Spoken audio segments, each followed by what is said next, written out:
नमस्कार दोस्तों, bankers point में आप सभी का बहुत बहुत स्वागत है। आज हम इस लेक्चर के अंदर कैसलेट डीआई देखेंगे स्पीड बूस्टर की सीरीज की क्लास में। जो प्रीवियस ईयर में जिस टाइप के क्वेश्चंस आए हुए हैं वो सारे क्वेश्चंस हम लोग देखेंगे। ये इसका पार्ट 1, इसके 2 पार्ट बनाऊंगा मैं कैसलेट डीआई के, ठीक है। और जो नॉर्मल डीआई है उसको मैं 2 पार्ट में करा चुका हूँ, चाहे उसमें टेबल डीआई हो, लाइन ग्राफ हो, पाई चार्ट हो, बार ग्राफ हो, सारे में पिछले 2 पार्ट जो 2 वीडियो में डाले हैं उसमें 2 क्लासेज में मैं ऑलरेडी कंप्लीट करा चुका हूँ। तो जिन्होंने नॉर्मल डीआई देखनी है वो मैं डिस्क्रिप्शन में और कमेंट में लिंक डलवा दूंगा, नॉर्मल डीआई देख लीजिएगा, वहाँ पे मैंने पूरा कंप्लीट करा दिया है। इसके अलावा एक चीज़ और सबसे इंपॉर्टेंट है, कैसलेट डीआई में 2 टाइप की चीज़ें होती है। एक तो टेबल बनती है, ठीक है, टेबल में भी 2 टाइप से टेबल बनती है। एक तो सिंगल वेरिएबल की टेबल बनती है, एक उसमें डबल चीज़ें होती हैं, ठीक है, वो टेबल बनती है। एक होता है वेन डायग्राम। तो जो वेन डायग्राम होता है ना, उसमें कॉन्सेप्चुअली बहुत अच्छे से हमें चीज़ें सीखनी होती है कि एक एक वैल्यू क्या है। अब हम स्पीड बूस्टर सीरीज में एसबीआई पीओ क्लर्क और आईपीएस आरआरबी पीओ क्लर्क में प्रीवियस ईयर के जो क्वेश्चन है ना उनके ऊपर ज़्यादा फोकस कर रहे हैं, और सीधा एग्जाम में जिस अप्रोच से हमें क्वेश्चन करना है उस अप्रोच को हम लोग सीखने का प्रयास कर रहे हैं। तो जो अगर आपको बिल्कुल बेसिक कंसेप्ट में सिखाऊंगा, इसके अंदर 2 पार्ट में, आज वाले पार्ट में हम टेबल की जो कैसेट डी है वो वाला पोर्शन करेंगे, टेबल बनेंगे इसमें। अगला जो पार्ट है उसमें वेन डायग्राम के क्वेश्चन करेंगे, उसमें मैं कॉन्सेप्ट भी बताऊंगा, लेकिन पहचानना ही बताऊंगा कि कैसे पहचाना जाएगा, वेन डायग्राम से होगा, टेबल से, वो सारी चीज़ें डिस्कस करेंगे उसके अंदर। लेकिन अगर किसी को बहुत ही डीपली पढ़ना है कि सर मुझे एकदम कैसलेट का बिल्कुल कॉन्सेप्ट क्लियर चाहिए, तो ये तो आपको प्रीवियस ईयर के क्वेश्चन एग्जाम सीरीज के हिसाब से देखने क्योंकि एग्जाम में क्या अप्रोच लगना है डायरेक्ट वो चीज़ें इसमें डिस्कस। लेकिन आपको कंसेप्ट एकदम क्लियर करना है तो मैं डिस्क्रिप्शन में एक पुराने वीडियो का लिंक डालूंगा जिसमें वेन डायग्राम को, टेबल को बहुत ही अच्छे से समझाया गया है। तो अगर किसी स्टूडेंट को बिल्कुल बेसिक से दिक्कत है, उन्होंने पहले नहीं देखा हुआ है, चैनल पे नया है, तो वो भी जरूर से देख लीजिएगा। तो वो उस वीडियो का लिंक भी मैं डिस्क्रिप्शन में डलवा दूंगा और कमेंट पिन करवा दूंगा, तो वहाँ से आप लोग पढ़ सकते हैं। बाकी ये तो आपको देखना है। चलो आगे बढ़ने से पहले हमारी नई मोबाइल एप्लीकेशन बैंकर्स पॉइंट 2.0 के बारे में बताना चाहूँगा। इस एप्लीकेशन में हमने एक ही प्लेटफॉर्म पे आपको सब कुछ देने का प्रयास किया है, जैसे कि आपके जितने भी कोर्सेज होते हैं, study material, YouTube videos with PDF, previous year के paper, daily quiz, daily vocab की क्विज, सिलेबस, जॉब अलर्ट, वो सारी चीज़ें आप लोगों को यहीं एक प्लेटफॉर्म पर मिल जाएंगी। तो इसको आप प्ले स्टोर के ऊपर जाके डाउनलोड कर सकते हैं। इसके अलावा 11 मई से मैं कुछ लाइव बैचेज आपके लिए लॉन्च कर रहा हूँ, मैं मेरी टीम के साथ में मिलकर, जो कि SBI clerk, IPS RRB PO clerk के लिए होंगे। तो उसके ऊपर लॉन्चिंग ऑफर में हम 60% का ऑफ आप लोगों को दे रहे हैं। 10 मई तक ये ऑफर वैलिड रहेगा। इसके लिए आपको ये कोड अप्लाई करना रहेगा एप्लीकेशन के ऊपर जाके। किसी को कोई दिक्कत आ रही हो तो दिए गए जो कॉन्टैक्ट नंबर है उनके ऊपर आप लोग कॉन्टैक्ट कर सकते हो। बैच के बारे में बता देता हूँ। एक बैच आएगा जिसमें SBI clerk, IBPS RRB PO clerk दोनों का कंबाइंड बैच होगा। एक बैच सिर्फ एसबीआई क्लर्क वालों के लिए होगा, एक बैच सिर्फ आईपीएस आरआरबी पीओ क्लर्क वालों के लिए होगा। अगर किसी को पर्सनलाइज सपोर्ट चाहिए तो मेंटरशिप प्रोग्राम हमारा चलता है। एक प्राइम बैच होगा जिसमें आपको आने वाले भी सारे बैचेज मिल जाएंगे, तो प्राइम में भी आप लोग जा सकते हैं। इसके अलावा किसी को बिल्कुल अफोर्डेबल प्राइस के अंदर अगर सारे सब्जेक्ट चाहिए और एक साथ सारा रिकॉर्डेड कंटेंट चाहिए तो वो भी हमारे पास में बिल्कुल रेडी है। तो आप कंप्लीट रिकॉर्डेड बैच में भी एडमिशन ले सकते हैं। इसमें हमने एक ऑप्शन दे दिया है, मैथ्स प्लस रीजनिंग का भी एक कंबाइंड ऑफर दे दिया है। और आप इंडिविजुअल कोर्स लेना चाहे तो आप लोग मैथ्स का या फिर रीजनिंग का इंडिविजुअल कोर्स भी ले सकते हैं, किसी को अगर एक सब्जेक्ट का लेना है तो ये एक इंपॉर्टेंट इन्फॉर्मेशन थी। अब आगे बढ़ते हैं पहले प्रश्न की ओर बढ़े उससे पहले मैं बता देता हूँ थोड़ा सा कैसलेट डीआई के बारे में बता देता हूँ। देखो, कैसलेट डीआई क्या होता है, जनरल डीआई क्या होती है, ग्राफ्स होते हैं, उसमें लाइन ग्राफ, पाई चार्ट होता है, बार ग्राफ होता है, टेबल होती है, ठीक है। कैसलेट डीआई में क्या होता है, आपको एक से पैराग्राफ दे दिया जाता है। जैसे ये एक पैराग्राफ दिया गया है, इस पैराग्राफ के ऊपर आधारित आपको क्वेश्चन करना है। इसके अलावा जैसे आजकल कई बार ऐसे मतलब कुछ डेटा को 2-3 पार्ट्स में डिवाइड करके भी दे देता है। जैसे यहाँ पे भी एक पैराग्राफ दिया गया है। इन पैराग्राफ्स के अंदर जो इन्फॉर्मेशन दी गई है उसके आधार पे आपको क्वेश्चंस के आंसर देने होते हैं। अब ये जो इन्फॉर्मेशन होती है सारी की सारी जो भी आपको यहाँ पे दी गई होती है, ये अल्टीमेटली जाके 2 चीज़ों में कन्वर्ट हो जाती है। 2 चीज़ों में कन्वर्ट हो जाती है, या तो कैसलेट डीआई में एक टेबल बनती है, ठीक है, या वेन डायग्राम बनता है। वेन डायग्राम 3 वेरिएबल लगभग होते हैं हर बार, इस तरीके से वेन डायग्राम बनता है। टेबल के अंदर एक तो ऐसी टेबल होगी जिसमें आपके 2 ही कॉलम बनेंगे, एक इधर वेरिएबल होगा, इधर वैल्यूज होंगी। कई बार ऐसी टेबल भी बन जाती है जिसमें एक वेरिएबल होगा और 2-3 कॉलम होंगे, ऐसे करके बहुत सारा डेटा होगा इसके अंदर। तो ऐसे करके 2 चीज़ें बन जाती हैं। जनरली क्या होता है, आप वेन डायग्राम को पहचानेंगे कैसे। वेन डायग्राम जब बनता है ना, उसमें जैसे कॉमन वैल्यूज होती हैं, ध्यान रखो क्या वैल्यूज होती है, कॉमन वैल्यूज होती हैं। जैसे मान लो एक एग्जाम्पल लेते हैं कि ये क्वांट का सर्कल है, ये रीजनिंग का है, ये इंग्लिश का है। अब उसमें से बोलेगा क्वांट और रीजनिंग दोनों सब्जेक्ट पढ़ने वालों की संख्या 20 है, ठीक है। तो दोनों में कॉमन डेटा दिया गया है। फिर आपको ओनली जैसे वर्ड मिलेंगे, इसमें बोथ जैसा वर्ड मिलेगा। ओनली जैसे वर्ड केवल क्वांट पढ़ने वालों की संख्या है 50 है, तो ओनली जैसे वर्ड्स आपको क्वेश्चन मिलेंगे। तो जहां पे ओनली, बोथ, कॉमन डेटा, एक तरीके से मतलब ये तो मैंने एक जनरल आइडिया दिया कि ऐसे वर्ड्स आपको देखने को मिलते हैं, और कॉमन डेटा, और एक चीज होती है 3 वेरिएबल, लगभग हर क्वेश्चन में 90% टाइम पे, ठीक है, और जो एग्जाम में आएगा उसमें 3 वेरिएबल आएंगे। ये 2-3 चीजें ध्यान देनी होती हैं, 3 वेरिएबल होंगे और कॉमन कुछ डेटा दिया होगा। क्वांट, रीजनिंग और इंग्लिश तीनों सब्जेक्ट पढ़ने वालों की संख्या 100 है, ठीक है। तो आप लोगों को वहां पे क्या मिल रहा है, एक कॉमन डेटा मिल रहा है कि भाई 2-3 चीजों में कॉमन कुछ मिल रहा है, और केवल अकेले का भी मिलेगा, केवल इंग्लिश पढ़ने वालों की संख्या 200 है, ठीक है। तो ऐसे लाइंस आपको मिलेगी, और 3 वेरिएबल होंगे उसमें, 3 से ज्यादा नहीं होंगे, 3 से ज्यादा तो मान के चलो, लेकिन ये कोई स्ट्रिक्ट बात नहीं है कि 3 वेरिएबल होंगे तो उसमें टेबल बनेगा ही नहीं, 3 वेरिएबल में भी टेबल बनता है, ठीक है, 3 वेरिएबल में भी टेबल बनेगा ही बनेगा अगर कहीं पे क्वेश्चन उस टाइप का है। लेकिन अगर कहीं पे ओनली, बोथ, आप लोगों को कॉमन डेटा ये दिया हुआ है तो वेन डायग्राम बनेगा, वरना क्या बनेगा, टेबल बनेगा। सिंपल सा लॉजिक है, ठीक है, धीरे धीरे समझ बन जाएगी। आज की जो लेक्चर होगा, पार्ट 1 जो होगा, जो केस स्टडी दिएगा ये मैं पढ़ा रहा हूँ, इसमें हम सिर्फ टेबल वाले क्वेश्चंस देखेंगे, ठीक है, और कैलकुलेशंस कैसे फास्ट करने उसके बारे में समझने का प्रयास करेंगे। वेन डायग्राम में पढ़ाऊंगा आप लोगों को पार्ट 2 में। क्वेश्चन वही लेंगे जो एग्जाम में आए हुए हैं आप लोगों के, आने वाले टाइम आरआरबी, पीओ या एसबीआई क्लर्क, इस टाइप से ही क्वेश्चन लेंगे हम लोग, ठीक है, और उससे कुछ समझने का प्रयास करेंगे। तो इन चीज़ों का थोड़ा सा ध्यान रखिएगा, 2 पार्ट है। कैसले डीआई को अच्छे समझना है तो वीडियो डिस्क्रिप्शन में लिंक दे रहा हूँ मैं, उस वीडियो में समझिएगा, बिल्कुल समझ में आ जाएगा आप लोगों को। इसमें क्या ये वैल्यूज जो होती है ना यहाँ पे, ये कैसे हम लोग लैंग्वेज में कैसे समझते हैं उसका थोड़ा सा कॉन्सेप्ट होता है। अब आ जाते हैं हमारे पहले क्वेश्चन के ऊपर। आरआरबी पीओ के अंदर आया हुआ क्वेश्चन है ये, ठीक है। यहाँ पे क्वेश्चन बोल रहा है, in annual seminar of 3 companies ABC, some males and female employees represent their companies. अब कई लोग ये दिमाग में उठाए 3 वेरिएबल है तो वह नहीं होगा, तो नहीं होगा। इसमें देखो 3 वेरिएबल भी दे दी, साथ में मेल फीमेल भी दे दिया गया, तो 3 से ज्यादा ही होगी एक तरीके से, 3 कंपनियों से मेल भी फीमेल भी, वहां पे ऐसा कोई चक्कर नहीं रहेगा, ठीक है। Average number of female employees who represent A B is 420, यानी कि आपको सबसे पहले तो ये दिमाग लगाना है टेबल बनेगी कैसे। अभी देखो मैं क्या कर रहा हूँ, ये ऊपर का डेटा हटा के थोड़ा सा इसको उधर शिफ्ट करके अगली स्लाइड पे लिया ताकि मुझे इधर टेबल बनाने का मौका मिल जाए, ठीक है। तो क्वेश्चन थोड़ा सा शिफ्ट किया, बाकी वही है। चलो अब यहाँ पे आपको पता है कि 3 कंपनीज हैं, उनमें मेल और फीमेल है, अलग अलग संख्या, तो ये डेटा है। तो आप लोगों ने क्या किया, 3 कंपनी हो गई, ए बी सी, तीनों में मेल फीमेल हो गए। जब भी आपको कहीं पे मेल फीमेल इस तरीके का डाटा दिया तो टोटल भी लगा लिया करो साथ में, क्योंकि टोटल भी कई बार देगा तो उसको टेबल में लिख लेंगे। तो आपकी ये सिंपल सी टेबल बन गई, ज़्यादा लंबी चौड़ा कोई काम ही नहीं है। ये लो, इसमें आपको डेटा फिल करना है बस। अब यहाँ से क्वेश्चन से समझते हुए फिर उसके ऊपर आधारित ये सारे प्रश्न उसके ऊपर आधारित होंगे, ये जितने भी इस टाइप के क्वेश्चन होंगे, ठीक है। अब देखो इस टेबल को जब हम लोग फिल करेंगे, इसमें वैल्यूज निकालेंगे, तो आपको ज़्यादा से ज़्यादा कैलकुलेशन अपने माइंड के अंदर करनी है।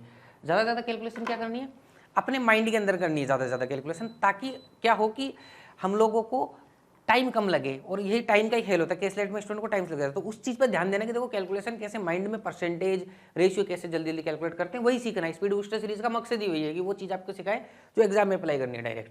जैसे यहाँ देखिएगा, 3 कंपनियां एबीसी के वार्षिक सेमिनार में कुछ पुरुष और महिला कर्मचारी अपनी कंपनियों का प्रतिनिधित्व करते हैं। फिर दिया गया average number of female employees who represent A and B is 420। अब ये बोल रहा है कि ए और बी के अंदर जो फीमेल एम्प्लॉइज है उनका एवरेज 420 है। अब आप इसको कैसे लिखोगे, तो आप क्या करो, ए और बी में यहाँ तो डायरेक्ट लिख नहीं सकता क्योंकि एवरेज दिया हुआ है 420, ए और बी का फीमेल का, तो कुछ भी मत करो, यहाँ पे ए और बी का फीमेल को एज्यूम कर लो कि ये वैल्यू मान लेते हैं एक्स, ये वैल्यू मान लेता हूँ वाई। तो मुझे दिया क्या गया, मेरे साइड में पेपर पे लिख लूंगा एक्स प्लस वाई की वैल्यू, एवरेज है दोनों का 420, तो दोनों का टोटल कितना होगा 840। अब यहाँ पे मैंने बी सी मतलब इस तरीके से वैल्यू नहीं मानी क्योंकि कंफ्यूज हो जाएंगे, ए और बी लिख देंगे क्योंकि मेल एक फीमेल है, तो ऐसे मैंने एक्स वाई लिख दिया यहाँ पे, और एक्स प्लस वाई 840 है। 840 कैसे हुआ, किन्हीं 2 संख्याओं का एवरेज 420 है तो उसका डबल ही होगा उसका टोटल। सिंपल सी बात है, A plus B divide by 2 is equal to दे रखा है एक तरीके से, तो डबल कर दिया, यानी कि X plus Y divide by 2 420 दे रखा, तो डबल कर दिया, तो सीधा यही लिखना है आपको इक्वेशन, ये पता लग गया। आगे देखो, ये देखो कितना डिफिकल्ट क्वेश्चन है, एकदम आसानी से हो जाएगा। थोड़ा सा इसमें थोड़ी सी शुरू में कैलकुलेशन अच्छी है एग्जाम, क्योंकि पीओ के एग्जाम में आया हुआ है, ठीक है। उसके बाद में क्वेश्चन बहुत आसान है इसके अंदर, बस ये टेबल बनाने तक ये थोड़ा सा खेल है, इसके अंदर कैलकुलेशन करनी है थोड़ी सी एक इक्वेशन बना के।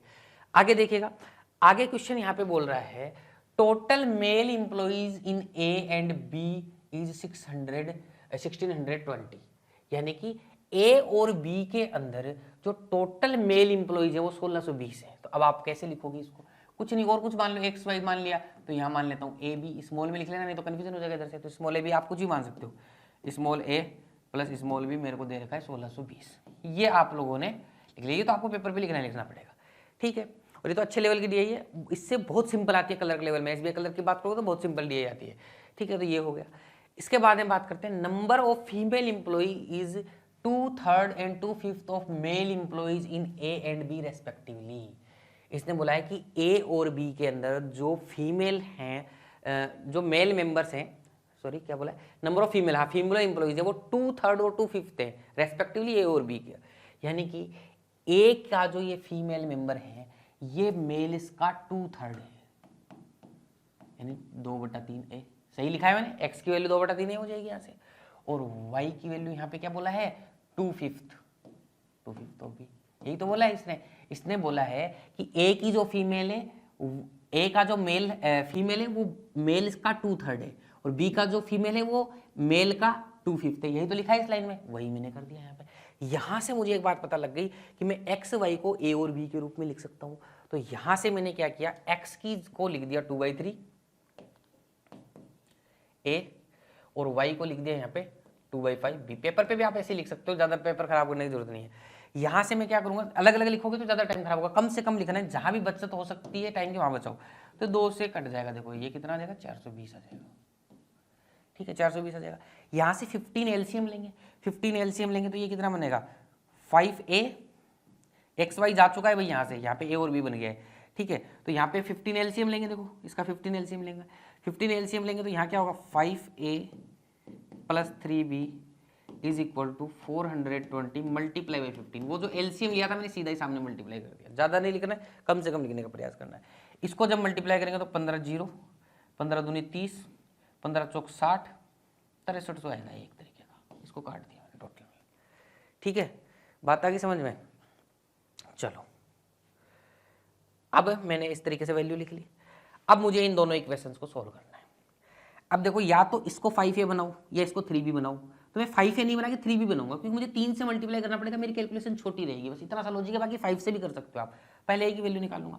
तो मैंने 3 से मल्टीप्लाई कर दिया इसको, 3 3, और ये जो 1620 था ना इसको 3 से करूंगा तो 16 या 48, तो 4860 हो जाएगा। 20 को भी 60 से करेंगे, 4860 हो गया। अब कोई भी एक इक्वेशन माइनस कर दो, तो जिसकी वैल्यू छोटी होती है ना ये वाली, वो माइनस कर दिया करो। ये 2 इक्वेशन बन गई, इनको सोल्व करना है, तो जिसकी वैल्यू छोटी है उसको माइनस कर दो। तो ऊपर वाली इक्वेशन को माइनस करूंगा, क्योंकि 6300 में से 4860 माइनस करूंगा तो प्लस में वैल्यू आएगी, प्लस में आएगी तो मेरे लिए आसान रहेगा, प्लस माइनस का चक्कर नहीं करना पड़ेगा। तो ऊपर वाली इक्वेशन को देखो मैंने नीचे वाली इक्वेशन से माइनस कर दिया, माइनस करूंगा तो 3b से 3b कट जाएगा, 5a माइनस 3 है कितना बचेगा 2a बचेगा, इधर 2a बचेगा ना। इधर आपको 6300 में से 4860 को माइनस करना है, ठीक है।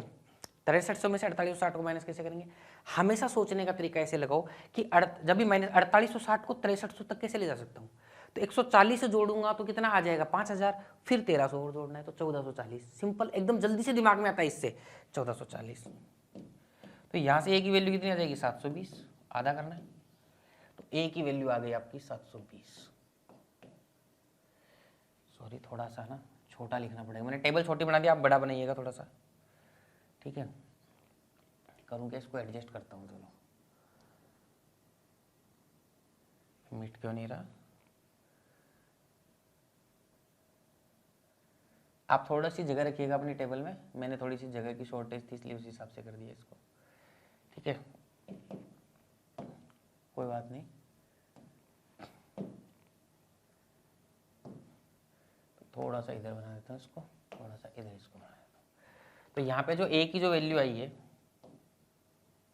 ठीक है, किसकी आई है वैल्यू, ए की वैल्यू आई है कितना आ गई 720, तो ए की वैल्यू आ गई 720। तो बी की कितनी आएगी, ठीक है, ए की वैल्यू अगर 7, तो ए प्लस बी कितना था 1620 था, ए प्लस बी प्लस 1620 था ना, तो उसमें से बी 720 है, तो ए कितना बचेगा इसमें 720 माइनस कर दो 900, तो आपका बी कितना बचेगा 900, बी की वैल्यू होगी 900। अगर ए और बी की वैल्यू आ गई तो एक्स वाई की आ जाएगी कि नहीं आ जाएगी, तो इसका 2/3 कर दो, यानी कि 720 में 3 का भाग देंगे, तो 3 दूनी 6, 3 चौक 12, 140 बार जाएगा, ठीक है। कितनी बार जाएगा, 3 दूनी 6 24 बार जाएगा, सॉरी, ठीक है 240 बार जाएगा, 3 का भाग दूंगा 240 आएगा, 240 को 2 से मल्टीप्लाई करूंगा कितना आएगा 480, ये 480 सीधा करना है। इसमें 5 का भाग दे दो, ठीक है 5 एकम 5, 5 8 40 यानी 180 आएगा, 180 को 2 से मल्टीप्लाई करूंगा कितना आएगा 360 आएगा। चलो सीधा ऐसे सोल्व करना है यहाँ पे। इतना मेरा काम हो गया, फिर मैं आगे बढ़ता हूँ।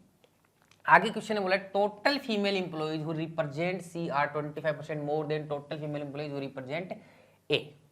यानी कि ए में जितनी फीमेल इंप्लॉइज हैं, यानी कितनी ए में 480 है, उसका 25% ज्यादा है सी के अंदर। ठीक है, तो इसका 25% का मतलब कितना, 1/4। इसमें 4 का भाग दूंगा तो कितना आएगा, 120 आएगा। तो 480 से 120 ज्यादा यानी कितना, 600। तो सीधा ऐसे वैल्यू निकालना है। 25% ज्यादा का मतलब 1/4 25% का मतलब, और 4 का भाग दे दूंगा, 120 जोड़ दूंगा, 600 आ जाएगा। ऐसे सीधा दिमाग में कैलकुलेट करना है। फिर इन total male employee who represent C are 33 1/3% more than total female employees who represent B.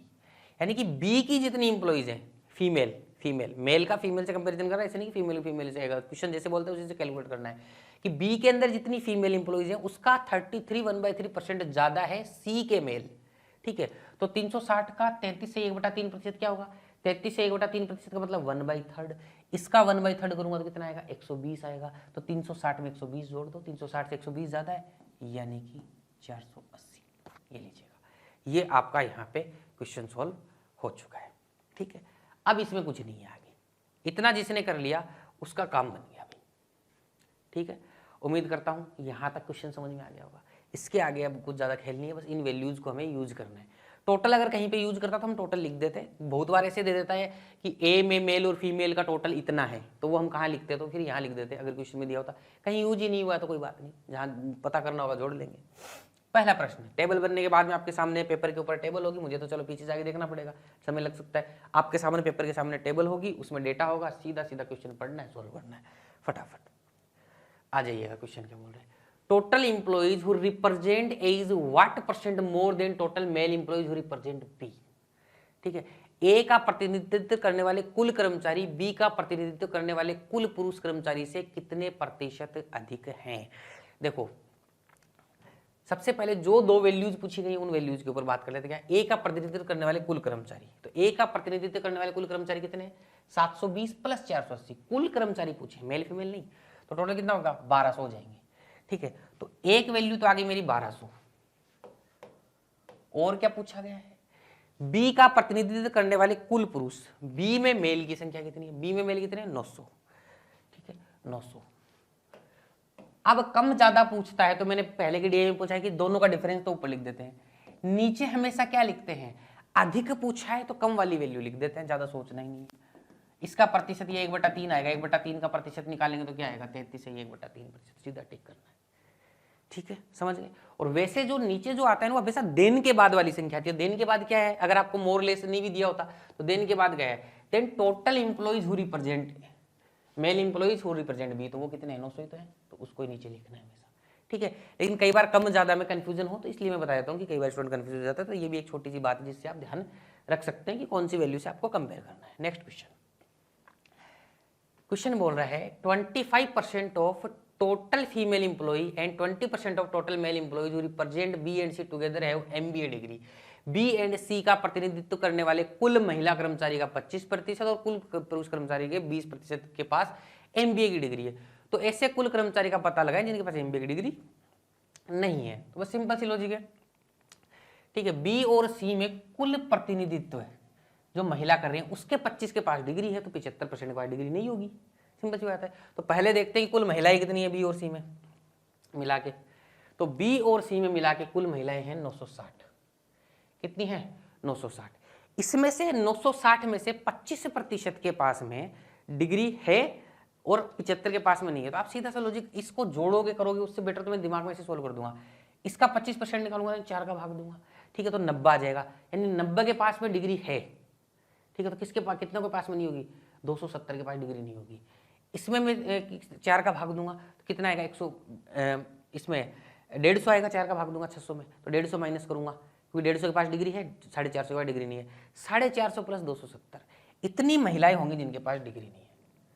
तो 450 प्लस 270 करूंगा तो मेरे पास में 400 और 200 600। ठीक है, और 70 और 50 120, यानी कि कितने लोग हो गए, 720। ठीक है, 450 प्लस 270, तो जोड़ा कैसे दिमाग में, 400 200 600, 50 और 70 120, यानी कि 720। ठीक है। तो ये 720 लोग ऐसे हो गए, महिलाएं ऐसी होगी जिनके पास डिग्री नहीं है, ठीक है। आप ऐसे भी कर सकते थे, दोनों का जोड़ के 75% निकालने, लेकिन थोड़ा सा माइंड में कैलकुलेट करोगे तो जल्दी से होता है, और इसकी आदत डालो, ठीक है। 20% के पास MBA की डिग्री है पुरुषों के पास में। किस किस की बात कर रहा था भाई? बी और सी की बात कर रहा था। 20% के पास में डिग्री है। अब देखो 900 का 20% कितना होगा? 180 होगा, तो 900 में से 180 माइनस कर दो, ठीक है। तो कितना आ जाएगा फिर से? 720 आ जाएगा, है ना। तो 720 ऐसे पुरुष हो गए जिनके पास डिग्री नहीं है। 480 का 20% निकालना है, तो 48 को डबल कर दो, तो कितना आ जाएगा? 96 आ जाएगा। 480 में से 96 माइनस करना है, पहले 80 माइनस करो, फिर 16 माइनस कर दो, तो कितना आ जाएगा? 384 आ जाएगा। 384 और 720, ठीक है। तो 384 और 720 ऐसे दिमाग में आएंगे वैल्यू, तो 1000 और 104 यानी कि 1104, 1104 इनको जोड़ देंगे तो 1824 आ जाएगा। Simple calculation. जितना आपके सामने पेपर रहेगा तो ये चीज़ें फास्ट होंगी। ये तो क्या मुझे पीछे आगे बार बार जाता, तो इसको इस तरीके से जज मत करना। आप लोग कई स्टूडेंट सोच लेते हैं यार इतना टाइम लगेगा क्या? आपके सामने पेपर होगा, आपको सीधा कैलकुलेट करना है, और चीज़ों को ऐसे ही कैलकुलेट करना जिससे मैं बता रहा हूँ, ठीक है। तो इससे थोड़ा सा फास्ट हो सकता है, आप प्रैक्टिस करेंगे तो और भी इससे फास्ट कर सकते हो, क्योंकि मैं तो कुछ स्टेप्स ऐसी होती है जो बतानी पड़ती है, सब स्टूडेंट को ध्यान में रखना पड़ता है। आपका अगर और भी शॉर्ट में चीज़ें हो रही हैं तो आप और भी शॉर्ट में करिए उसको, जितना आप तेज दिमाग चला सकते हो उतना, लेकिन मिस्टेक नहीं करनी है बस। नेक्स्ट क्वेश्चन पूछ रहा है बी और सी को मिलाकर प्रतिनिधित्व करने वाले कुल पुरुष कर्मचारी का ए और सी को मिलाकर प्रतिनिधित्व करने वाले कुल महिला कर्मचारियों से अनुपात क्या? जोड़ के अनुपात निकालना है, इसमें कुछ है नहीं। Find the ratio between total male employees who represent B and C together. B और सी में मेल कितने हैं भाई? जोड़ लो। बी और सी में मेल कितने होंगे? 1380, ठीक है। तो बी और सी में मेल कितने होंगे? 1380। अब आपको इसको लिखने में कितना टाइम लगेगा? कुछ सेकंड्स लगेंगे, क्योंकि आपके सामने पेपर होगा, ठीक है। ए और सी में फीमेल पूछी है, तो ए और सी में फीमेल कितनी है भाई? 480 प्लस 600 यानी कि 1080, 1080। इसके अंदर आप लोगों को रेशियो निकालना था। काट दो भाई 0 0, 6 से कटेगा क्या? 6 दूनी 12, 6 3 18, 6 कम 6, 6 7 48, 6 7 6 8 48, सॉरी, ठीक है। तो 6 से काट दिया, 6 कम 6 7 7 6 8 48, ठीक है। तो टेबल याद करने का अपना अपना तरीका होता है सबका, तो इस तरीके जैसे भी काट सको वैसे काट ले। 2 बार काटोगे तो 3 और 2 से भी काटोगे तो 2 बार काटना पड़ेगा, तो 6 से डायरेक्ट ही काट दीजिएगा। तो 23:18 आपका आंसर आ गया। चलो नेक्स्ट प्रश्न पे चलते हैं। Find the difference between total male employees who represent C and total female employees who represent B, ठीक है। तो सी के मेल और बी की फीमेल के बीच में क्या निकालना है? डिफरेंस निकालना है। तो सी के मेल और बी की फीमेल के बीच में डिफरेंस निकालना है। तो सी में मेल कितने हैं? 480, और बी में फीमेल कितनी है? 360। दोनों के बीच में डिफरेंस कितना है? 120 का। तो सीधा आंसर टिक करेंगे क्या? 120। सीधा आंसर टिक करेंगे 120। उम्मीद करता हूँ यहाँ तक समझ में आ रहा होगा सभी लोगों को, ठीक है। नेक्स्ट क्वेश्चन के ऊपर चलते हैं। चलो भाई क्या बोल रहे हैं? Find average number of female in B and C. B और सी में एवरेज निकालना है। किस में निकालना है भाई? फीमेल में। बी और सी के फीमेल में एवरेज निकालना है। देखिएगा बी और सी के फीमेल में एवरेज निकालना है। देखो अब देखो कई लोग करेंगे 600 प्लस 360 जोड़ेंगे 960, फिर 2 का भाग देंगे। ऐसा मत करो, आपको सीधा ही दिख रहा है, दोनों में अलग अलग ही दे दो। 180 प्लस 300 480, दोनों में अलग अलग दे दो। एवरेज निकालना है, 2 का भाग तो देना है। 360 में 2 का दिया, दिख रहा है 180, इधर 2 का दिया 300, 300 प्लस 180 480, बात खत्म।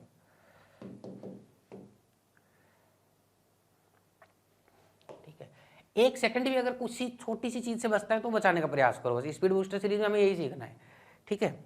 बाकी चीज़ें तो हम बहुत वीडियोस बना चुके हैं, बहुत कुछ अपलोड कर चुके हैं। चलो यहाँ पे एक ये SBI क्लर्क में आया हुआ क्वेश्चन है, ठीक है। ये भी अच्छा क्वेश्चन है, ध्यान से समझिएगा सभी लोग। देखो भाई क्वेश्चन क्या बोल रहा है? There are 3 classes ABC, 3 class ABC, each class has 3 different section XYZ। अब सबसे पहले समझना टेबल कैसे बनेगी, ठीक है। तो टेबल ऐसे बनेगी कि भाई 3 क्लास है ABC, तो और तीनों क्लासों के अंदर 3 सेक्शन है, और इसके अंदर 3 सेक्शन है XYZ, तो तीनों का डाटा होगा। बस यही तो सीखना था। एक टोटल का लास्ट में बना लिया कीजिएगा, ठीक है। टोटल कई बार नीचे भी पूछ लेता है कि ऐसे टोटल एक्स में कितने, जेड में कितने, कई बार देगा तो देख लेंगे। टोटल का अगर नहीं है तो थोड़ी सी जगह रखा करो, टोटल अगर कहीं पे आता है तो उसको फिर लिख लेंगे हम लोग, नहीं आएगा तो पिछले क्वेश्चन किसको छोड़ देंगे। तो इसमें क्या है, 3 वेरिएबल आ गए इधर, उसमें तो मेल फीमेल था, इसमें 3 आ गए बस। उसमें शुरू में थोड़ी ट्रिकी कैलकुलेशन थी, इसमें इतनी ट्रिकी नहीं है कैलकुलेशन, आप लोग इजीली कर सकते हैं। चलो देखते हैं कैसे करेंगे इसको। क्वेश्चन ने बोला क्लास ए के लिए बोल रहे हैं, देखो उसके बाद में देखो इसने 3 सेक्शन और ये बता दिया, उसके बाद मैंने यहाँ से ले लिया है क्वेश्चन को ताकि मेरे पास थोड़ी सी जगह बच जाए। उसने बता चुका है वो कि 3 क्लासेज है और उसमें 3 different section X Y Z, तो मैंने डेटा ले लिया, फिर यहाँ से डेटा स्टार्ट कर दिया उसने, तो वो मैंने अगली स्लाइड पे वहीं से लिख लिया ताकि मेरे पास थोड़ी सी जगह बच जाए, थोड़ा टेक्स्ट कम हो जाए, क्योंकि वो तो हम समझ ही चुके हैं। क्लास ए के बारे में कुछ डेटा वो दे रहा है, ये क्लास ए के बारे में बात है, ये क्लास बी के बारे में, क्लास सी के बारे में, तीनों के बारे में अलग अलग स्टेटमेंट दिए। Total number of student is 360, तो आपको टोटल दिया है तो देखो यहाँ बना ली हमने टेबल, तो हमारी यूज आ गई 360। पिछले क्वेश्चन में नहीं यूज आई, कोई बात नहीं, इसमें यूज आ गई।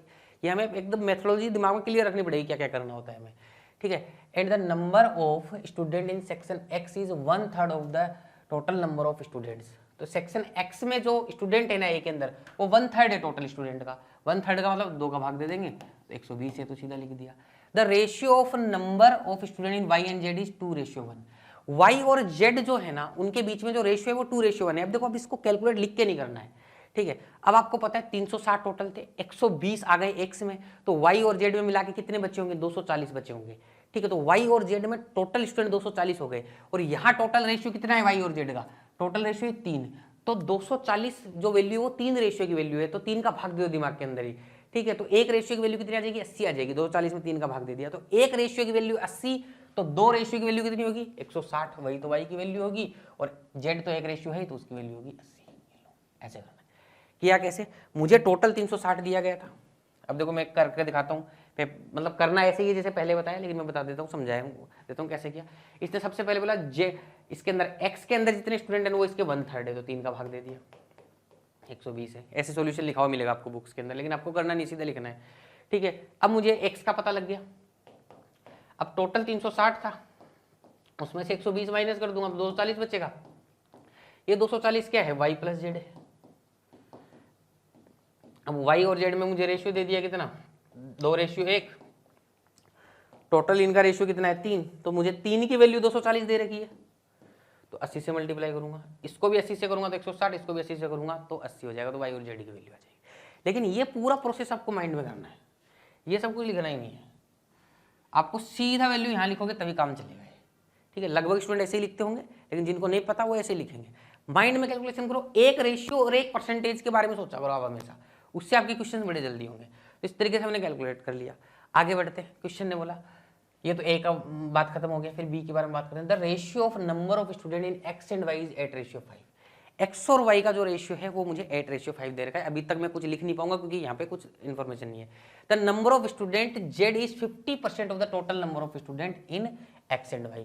तो अभी तक मुझे इन तीनों चीजों के बारे में कुछ नहीं बोला, तो मैं एक्स वाई जेड का एक रेशियो लिख लेता हूँ, मेरे पेपर के ऊपर लिखना भी एग्जाम में।